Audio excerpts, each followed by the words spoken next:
Welcome everybody. This is James Krasnerick here, back for another live edition of Real Steel Sports on Spreaker Web Radio. This is the NFC Championship Game Preview. For those of you who didn't hear my previous segment, I did on the AFC Game Preview between the Colts and the Patriots. I'm not giving away any spoilers. You will have to listen to find out who I think is going to win that game.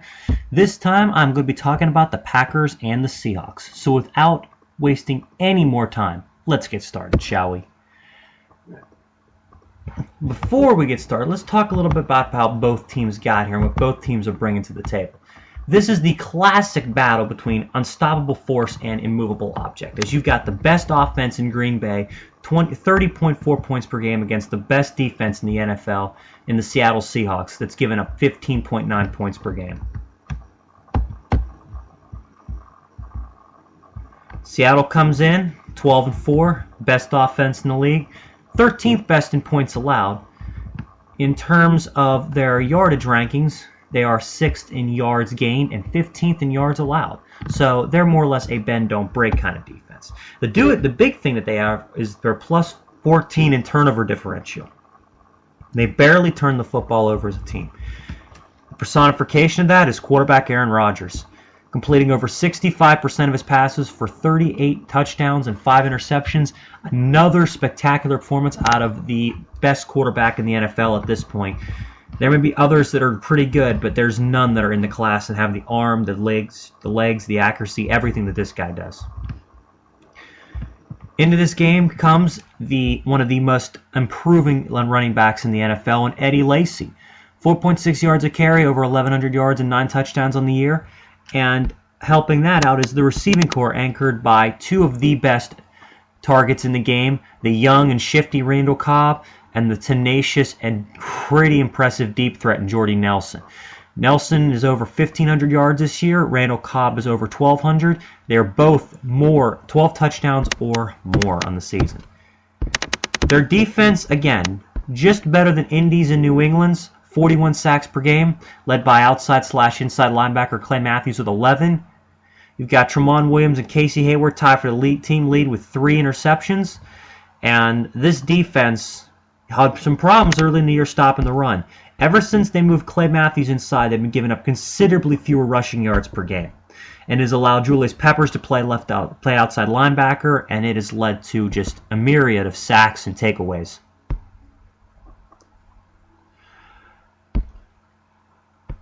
In their first playoff game against the Dallas Cowboys, Green Bay overcame an early deficit and the hampered leg of Aaron Rodgers to come back and beat Dallas 26-21. In that game, again, a stellar performance from Aaron Rodgers on pretty much just one leg. 3 touchdowns, 316 yards, no interceptions, 24-35 completions. Eddie Lacy over 100 yards. Rookie Devontae Adams, who was not a key player in the season opener, which featured Green Bay and Seattle, had 117 yards, Randall Cobb at 116. As for the defense, the Green Bay Packers swarmed after Cowboys quarterback Tony Romo, sacking him 4 times and just was unrelenting pressure the entire game. As for the opponent of the Packers, the Seattle Seahawks, same as it ever was. Solid offense, 14th in the league, 24.6 per game. Solid best defense in the NFL, just under 16 points a game, which is the best total we got. They're tops in the league in yards allowed, first in passing yards allowed, second against the run. They have given up 25 touchdowns on the season on defense. That's it. That's the lowest total in the league by far. And if you look at the way that they've played ever since they lost in Kansas City to the Chiefs, look at the totals they gave up. 3 points twice, once to Arizona and once to San Francisco. You look at 14 against the Eagles, 7 against the 49ers, 12 combined between the Cardinals and Rams, and 17 against the Panthers. So over their last 7 games, they're giving up an average of 8 points a game. They're just locking down. And they've played some good offenses too. Carolina's offense is not shabby, not in the same class as Green Bay's. And Philadelphia's isn't that shabby either, even though it's not in the same class as Green Bay's. But again, their run defense has just been incredible. They've only, ever since the Kansas City game, only 2 teams have ran for 100 yards, Carolina and San Francisco. But they're specifically designed running teams. They're more natural running the football than Green Bay, which is a little bit different. Russell Wilson, snubbed for the Pro Bowl, I believe, had one of his best seasons. 20 touchdowns, 7 picks, extremely consistent, always getting it done. Again, he just makes it happen, and he's like a magician back there. Marshawn Lynch had the backfield, 1,300 yards and 13 touchdowns on 4.7 yards a clip. And the receiving core, more or less a receiving core by committee, but it features some very, very interesting talents. The quick Jermaine Kearse, the shifty Doug Baldwin. Marshawn Lynch is actually the leading receiver in terms of receiving touchdowns on this team this year with 4 receiving touchdowns. Young tight end Luke Wilson, who was pretty good against the Panthers. Young wide receiver Paul Richardson and their other young target, Ricardo Lockett, have all been kind of like a by committee kind of thing. But that defense, that's something else. 36 sacks on the year, led by Michael Bennett and then Bruce Irvin. And that secondary, you can't say enough about them. But I think before I get to the secondary, that linebacking core is really something. They probably have the best 3-4 linebackers. Best 4-3 linebacking core in the league. Because if you've got Malcolm Smith and then Bruce Irvin, who can kind of come in and out, along with Michael Bennett, along with TJ Wright and Bobby Wagner, it's extremely tough to move the football. Bobby Wagner, an All-Pro, and that secondary. Richard Sherman, the best cornerback in the game, bar none. There is no doubt in my mind. Because he may not get the extremely low shutdown totals that Arrivas does, but let's put it this way. His big playability is just ridiculous. Earl Thomas, same way, is the best free safety in the game. You got Cam Chancellor, who, for the love of God's sake, Cam, change your name to Cam Chancellor. Please do it, It'd be so much cooler. And then their other cornerback, Byron Maxwell. Byron Maxwell's a very good corner in his own right. He gets picked on a lot as a result of playing alongside Sherman, and guess what? He answers the call. Ultimately, Seattle is a team predicated on defense and running the football, but when they got to beat you through the air, they can beat you through the air, as evidenced by the games against Carolina, Arizona, and even earlier this year against the St. Louis Rams. Even though they lost that game, they still prove that they can get it done throwing the football. Now, if we're talking about Green Bay's offense against Seattle's defense, it's a little bit different than it was in the first game. Pardon me. Green Bay has Devontae Adams, who has matured into a very good wide receiver in his first year. It's ironic, he reminds me of Mike Wallace in his first year.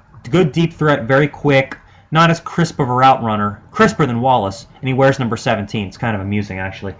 He's going to be a big play in this game because if they do 3-4 wide receiver sets, it's going to be interesting to see how Seattle handles this. But the way Seattle's preparing for this game as if Aaron Rodgers is 100% healthy. Even though he's not and he won't be and he'll still be hindered, the fact that they're preparing for a healthy Aaron Rodgers proves that they're ready for anything.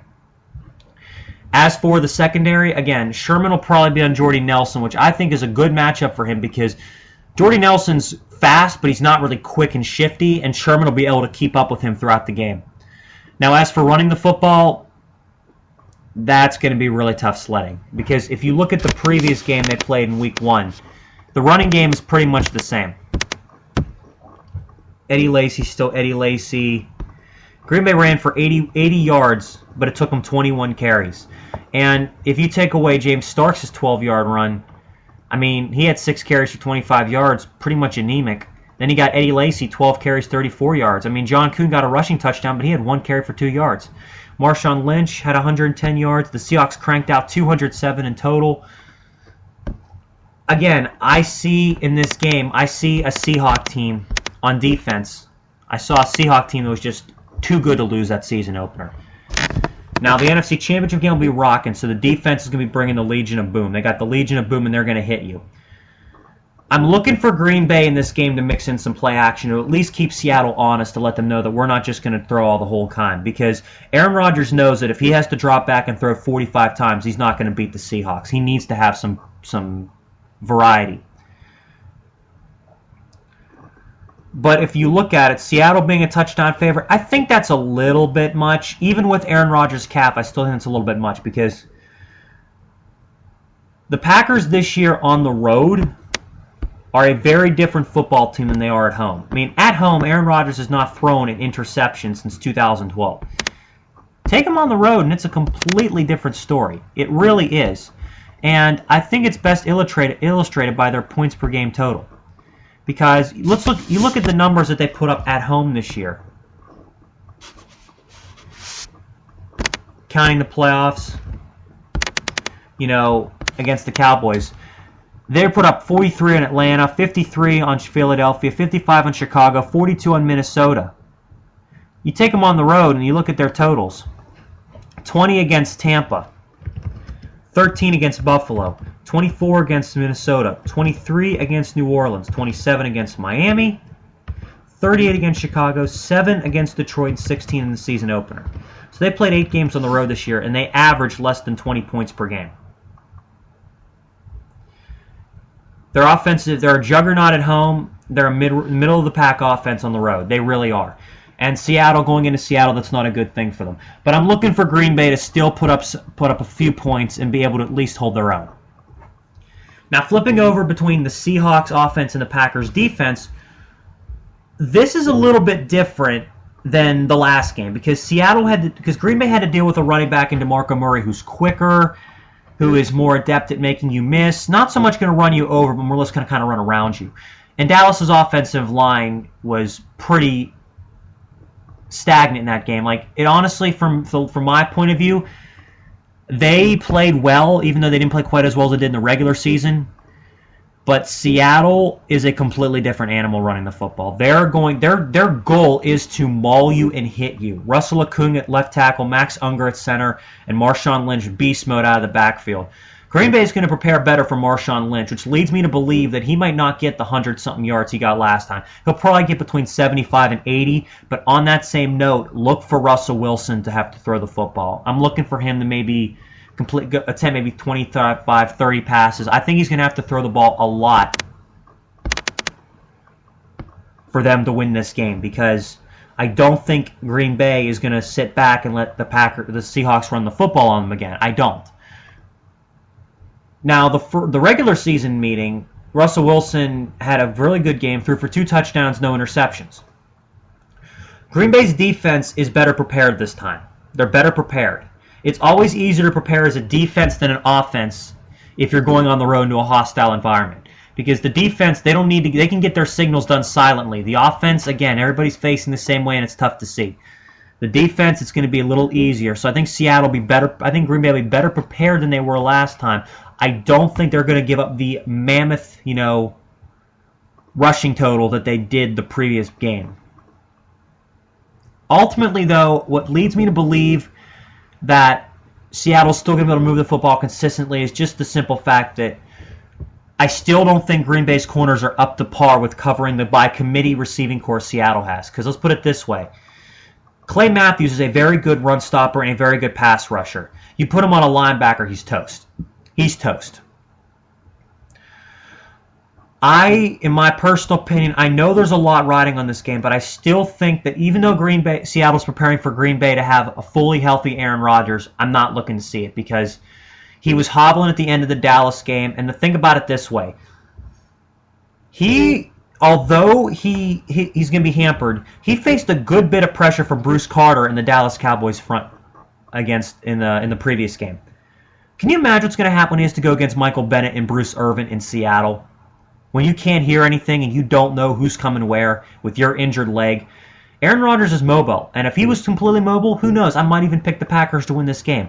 But the fact that he's hurt, the fact that the defense has the edge in Seattle and they get so many false starts and offside penalties from their opponents, I got to go with the home team. I got to pick the Seattle Seahawks to defeat the Green Bay Packers. I think it's going to be a little more low scoring than people think. I'm thinking maybe 24-21 Seattle. But it's going to be a close one because I think Green Bay's better prepared this time than they were going into Seattle in the season opener.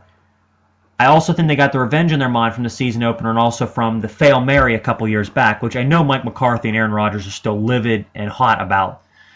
But here's the thing about the Seattle Seahawks. At home, they're just extremely impossible to play at home. They really are. I mean, you look at what they've been doing on defense at home, like this season, and it's really special how good they are. Like, they are the truly last great defense in the NFL. And the way that I see it, I look for them to do the same thing again, because if you look at their totals per game at home,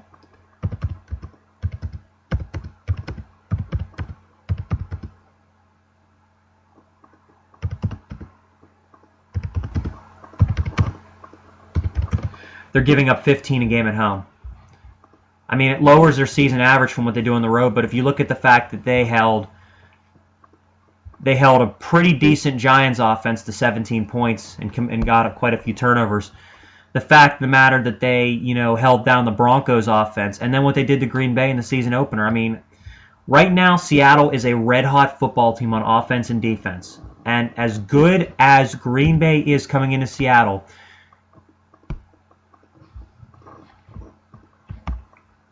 I still think that 12th man's a little too much. I still think that their offense is still not quite good enough to put up enough points as Seattle's will. And that's only because you look at the two defenses. You got a middle-of-the-pack defense in Green Bay that gets turnovers and bends, and you got the elite defense with the Legion of Boom in Seattle. I go with Seattle by a field goal in this game. I hope everyone enjoyed that. I hope everyone listens to my other segment on the AFC title game between the Patriots and the Colts. But above all, take care and have a good one, everybody.